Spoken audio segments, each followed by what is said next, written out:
சே சாட்சிடா. நாம் இந்த வீடியோவில் என்ன பற்றி பார்க்க போகிறோன்னா, இன்றைக்கி நம்ம கேப்டனோட பர்த்டே.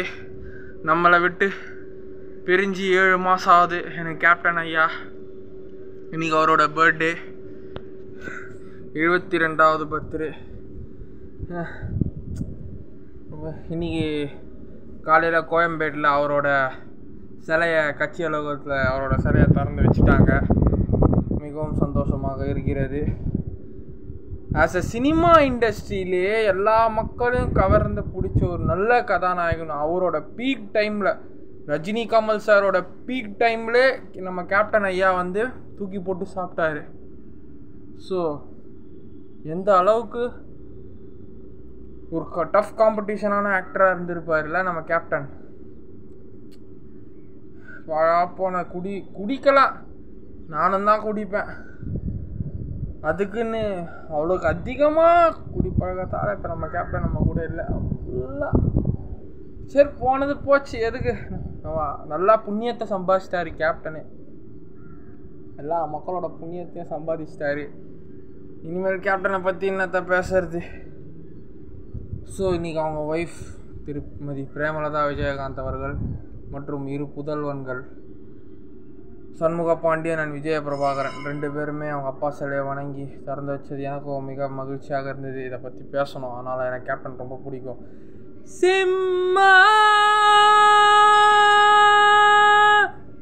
நரசிம்மா, இந்த நரசிம்மா சாங் காலைல அமேசான் ப்ரைமில் கொஞ்சம் நேரம் பார்த்தேன். ஸோ அந்த வைப் சின்ன வயசில் தான் அந்த படம் நான் கேடிவி, சன் டிவிலலாம் ஸ்கூல் விட்டோன்னே வந்து பார்ப்பேன். வாஞ்சிநாதன், நரசிம்மாலாம் எனக்கு ரொம்ப கஜா வராண்டா, கஜா வராண்டா, தமிழ்நாட்டை காக்க இப்போ கஜா வராண்டா. அது இன்னும் சூப்பராக இருக்கும். கஜேந்திரன் தான் ஒரு லாஸ்ட்டாக நடித்த படம். பேரரசு, கஜேந்திரன் 2 தான். இந்த 2 படம் சபரி, 3 படம் தான் வந்தார். இந்த 3 படத்தில் தான் அரசியலோட அவரோட கட்சி, அந்த முரசு சின்னம்லாம் அப்பயே படத்துக்குள்ளே லைட்டாக நிறைய காமிச்சிருப்பாங்க.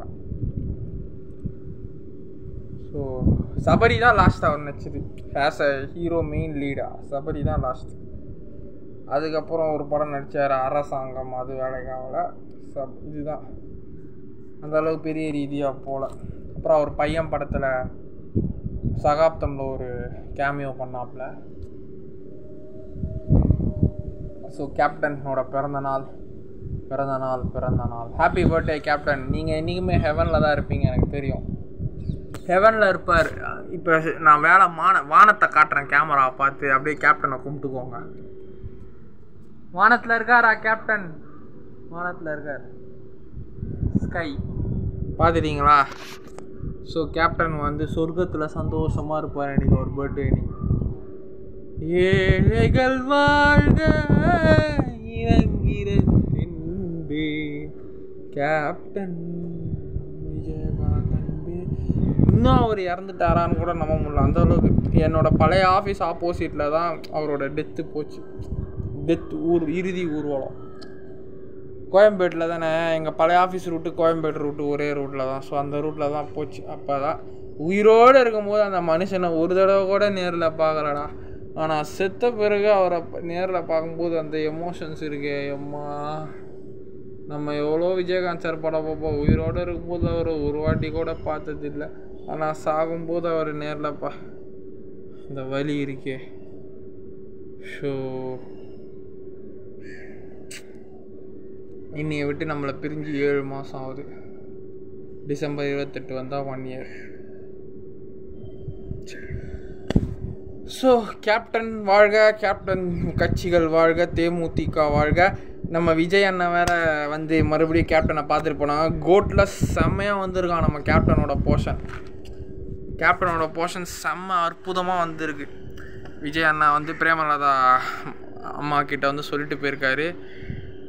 விஜயகாந்த் அண்ணன் நடித்த போர்ஷன் நல்லா செம்மையாக வந்திருக்கு. அவர் மூலயமா இதுதான் அவர் இறந்ததுக்கு ஒரு பிராயச்சித்தமாக அந்த கோட் படத்தில் ஒரு அந்த மூலயமா அவர் ஒரு லிட்டில் கேமியோ பண்ணியிருக்கு. அதுதான் எல்லா ஃபேன்ஸுக்கும் ஒரு பிராயச்சித்தமான ஒரு சாட்டிஸ்ஃபேக்ஷனாக இருக்கும்.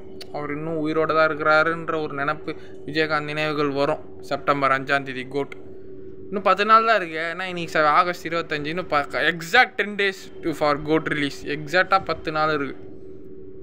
இந்த வாரம் என்ன சரி போத சனி வாரம் நம்ம பிரியங்காவும் நானி அண்ணா படமோ. அடுத்த வாரம் கோட்டு தான். இன்னும் கோட்டுக்காலியே போய் பார்க்கல. நைட் ஷோ போய் இன்னைக்கு ஈவினிங் ஷோ இல்லை நைட் ஷோ போய் கோட்டுக்காலி பார்த்துட்டு நாளைக்கு ரிவ்யூ போட்டுறேன். பாய்.